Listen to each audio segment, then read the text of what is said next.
¿Cómo consiguieron los españoles derrotar al imperio más extenso de la América precolombina? ¿Por qué terminaron muertos los dos conquistadores más importantes de esta historia? Yo soy Seba de Historia en 10 y en este video vamos a hablar de la conquista del Perú.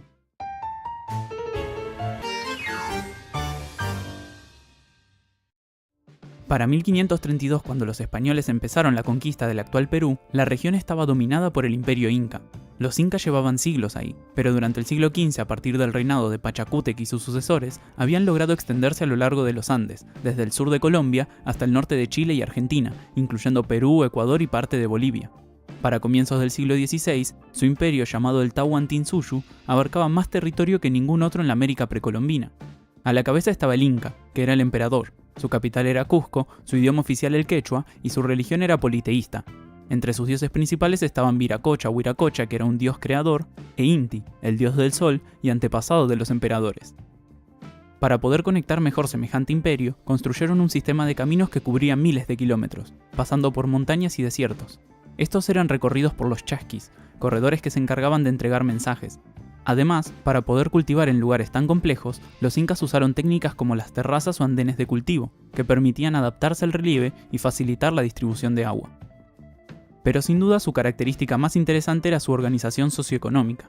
La sociedad estaba dividida en aylus, grupos de familias unidas.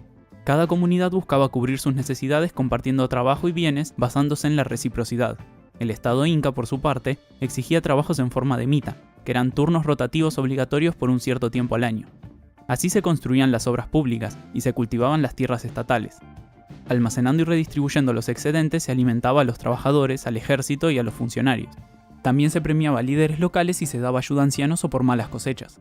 La contabilidad de todo esto la llevaban con quipus, que tenían cuerdas y nudos que representaban distintas cosas como soldados o productos y sus cantidades. Del otro lado tenemos al Imperio Español.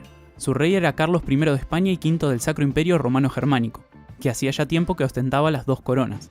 Habían pasado ya 30 años desde la llegada de Colón en 1492. Hernán Cortés ya se había enfrentado al Imperio Azteca, o mejor dicho Mexica, y lo había derrotado en 1521. Al año siguiente, Elcano había logrado terminar la expedición de Magallanes, concretando la primera vuelta al mundo. Es en ese contexto que tenemos que introducir al que será el conquistador del Perú, Francisco Pizarro, que ya tenía una larga historia en el Nuevo Mundo. Había nacido en Trujillo, España, probablemente alrededor de 1478. Era bastardo y analfabeto. Llegó a América en 1502 y en 1513 participó de la expedición que descubrió el Océano Pacífico, al mando de Vasco Núñez de Balboa. Otras campañas le siguieron, y llegó a tener tierras y cargos en la ciudad de Panamá. Fue ahí donde se enteró de la expedición de Pascual de Andagoya, de 1522, que reforzaba los rumores de los nativos sobre un reino de grandes riquezas hacia el sur. Pizarro, con ya 20 años en América, decidió organizar una expedición. Para eso se asoció con el sacerdote Hernando de Luque, que ayudaría en el financiamiento tal vez a nombre de Gaspar de Espinosa, y con Diego de Almagro, un personaje importantísimo que por ahora ayudaría con el abastecimiento y los refuerzos. La primera expedición partió con algo más de 100 hombres, en noviembre de 1524, pero no llegaron demasiado lejos, y volvieron sin resultados.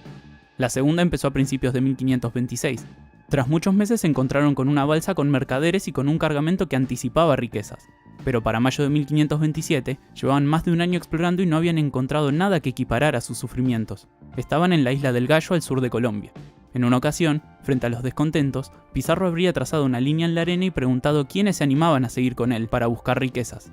Apenas 13, los 13 de la fama al menos, se le habrían unido. En realidad no sabemos cuánto tiene de leyenda este hecho, pero muestra lo duro de la situación, que continuó por meses hasta que vinieron refuerzos. Pizarro entonces, en vez de volver, siguió hacia el sur, y esta vez encontró lo que buscaba. Llegando al norte de Perú dieron con Tumbes, una rica ciudad que era parte del Imperio Inca. Tras seguir un poco más, Pizarro decidió retornar, para organizar otra expedición y conseguir además los permisos oficiales para apropiarse de la tierra. En 1529 lo encontramos de vuelta en España, entrevistándose con el rey. El 26 de julio firmó con la reina las capitulaciones de Toledo. Estas lo nombraban gobernador y capitán general, y sumaban títulos y cargos para Almagro, Luque y sus 13 hombres más cercanos. Mientras estaba en España reclutó a sus hermanos. Además no sabemos si se encontró con Hernán Cortés, pero tampoco necesitaba hacerlo para conocer sus experiencias con los mexicas. Después de conseguir todo lo necesario, partió de Panamá en enero de 1531 con unos 180 hombres. Mientras tanto, Almagro organizaba otra expedición de apoyo. La pregunta clave es cómo lograron conquistar un imperio tan grande siendo tan pocos. Sin duda jugó a su favor el contexto político del imperio inca. El emperador, Huayna Cápac, había muerto unos años antes, y 2 de sus muchos hijos se disputaban la sucesión en una guerra civil. A Atahualpa lo apoyaba el norte con centro en Quito, mientras que a Huáscar la facción de Cusco. Para cuando los españoles llegaron, Huáscar acababa de ser derrotado y Atahualpa ocupaba el puesto de Inca. Si bien había ganado, el conflicto debilitaba la unidad del imperio y tenía el ejército dividido y ocupado. Poco a poco Pizarro fue enterándose de todo esto. A principios de 1532, cuando llegó a Tumbes, la encontró destruida. Continuó hacia el sur y unos meses después decidió fundar San Miguel de Piura, pensada como un punto de conexión. Más adelante se encontraron con un noble mensajero del Inca, que les trajo regalos, inspeccionó sus fuerzas y les dijo que Atahualpa estaba en la ciudad de Cajamarca, dispuesto a entrevistarse con ellos. El emperador quizás confiaba en su superioridad numérica, o estaba concentrado en otros frentes. Mientras avanzaban, Pizarro aprovechaba la desunión para sumar aliados. Muchas comunidades querían librarse del dominio inca. Finalmente llegaron a Cajamarca el 15 de noviembre. El emperador, que estaba con su ejército en las afueras, dio alojamiento a los invasores, se reunió con algunos de ellos y pactó una entrevista en la plaza de la ciudad, que llegó al día siguiente. Los españoles se habían posicionado estratégicamente rodeando la plaza. Atahualpa entró en una litera, acompañado de un enorme séquito. A su encuentro salió Fray Vicente de Valverde con una Biblia o brevario en la mano. Intérprete de por medio comenzó una suerte de requerimiento, pidiéndole que se sometiera a Dios. Atahualpa tomó el libro y tras inspeccionarlo lo lanzó rechazando todo. Pizarro activó entonces la emboscada. Los españoles salieron de sus escondites y tomaron la plaza. Matanza de por medio lograron capturar al Inca. La capital y la mayor parte del ejército, junto con sus generales, seguían intactos, pero con el emperador preso el imperio quedó petrificado. Pronto llegaron las negociaciones de un rescate. A cambio de su libertad, Atahualpa ofreció llenar una vez de oro y 2 de plata la habitación en la que se encontraba. El Inca era consciente del interés de los españoles por esos metales, y tomaría tiempo cumplir la promesa. Mientras tanto, Almagro llegó con grandes refuerzos, y Huáscar fue ejecutado por orden secreta de Atahualpa, para que no fuera de ayuda a los españoles. Pizarro mandó a fundir el rescate, y el reparto comenzó en junio de 1533.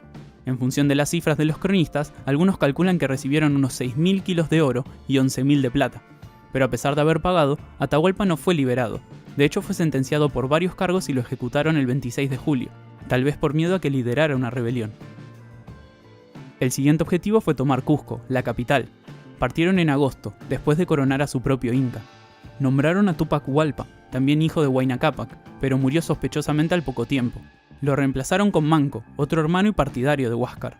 Buscaban ganarse el apoyo de esa facción, reduciendo la resistencia a antiguos generales de Atahualpa. También crecieron en el camino sus alianzas con las comunidades que buscaban liberarse. Si bien tuvieron varios enfrentamientos antes de llegar, lograron entrar a Cusco el 15 de noviembre de 1533. Con la ciudad en manos españolas, el imperio parecía derrotado. Pizarro decidió fundar su propia capital, porque la ubicación de Cusco complicaba las comunicaciones. Tras dejar parte de sus hombres en la capital inca, se fue hacia la costa y fundó Lima, la actual capital del Perú, en enero de 1535. Meses más tarde Almagro partió hacia Chile, a explorar y tomar para sí nuevas tierras. Los conquistadores tendrían ahora parte de la culpa de reactivar la resistencia incaica. Con las fuerzas españolas separadas, Manco, el inca nombrado por Pizarro, vio una oportunidad para rebelarse. Engañó con promesas de oro a los españoles y consiguió escapar de Cusco a principios de 1536. Organizó entonces una rebelión, poniéndose al mando de miles de indígenas. Hubo ataques en varios puntos, pero el foco estuvo en Cusco. Para detenerlos, los españoles necesitaron sus aliados indígenas y todos los refuerzos que pudieron conseguir. Uno de ellos fue Almagro, que volviendo del sur ayudó a acabar con los ataques a Cusco en 1537, pero quedándose él con la ciudad. Manco logró escapar y se refugió en Vilcabamba, sobre las montañas. La resistencia de los incas de Vilcabamba continuaría por décadas, incluso después de la muerte de Manco en 1544. El último de los emperadores rebeldes fue derrotado recién en 1572. Esa resistencia se veía favorecida por las disputas frecuentes entre los españoles, comenzando por la guerra civil entre pizarristas y almagristas. Ya hacía tiempo que Pizarro y Almagro tenían sus diferencias. Las condiciones de la capitulación de Toledo, por ejemplo, o el reparto del rescate de Atahualpa, habían causado disputas. Ahora Almagro, a quien le habían reconocido territorios al sur el año anterior, reclamaba que la capital inca le pertenecía. Para quitársela fue necesaria una expedición al mando de Hernando, hermano de Francisco Pizarro. Tras ser derrotado, Almagro fue ejecutado en 1538. En venganza, un grupo de almagristas asesinó a Francisco Pizarro en su casa de Lima, en 1541. Habían pasado 10 años del comienzo de la tercera expedición. Y aún faltaba para que llegara la paz, porque comenzaría enseguida la rebelión de los encomenderos, que costaría la vida al primer virrey del Perú. Esta la lideró otro de los hermanos Pizarro, Gonzalo, que fue condenado a muerte en 1548. Así concluimos esta historia. Espero que les haya parecido interesante. Es uno de mis temas favoritos junto con la conquista de México, a la que también le dedicamos un video. Recuerden que pueden suscribirse para enterarse cuando subimos un nuevo video y también dejarnos en los comentarios sus opiniones, que siempre los estamos leyendo. Suerte y hasta la próxima.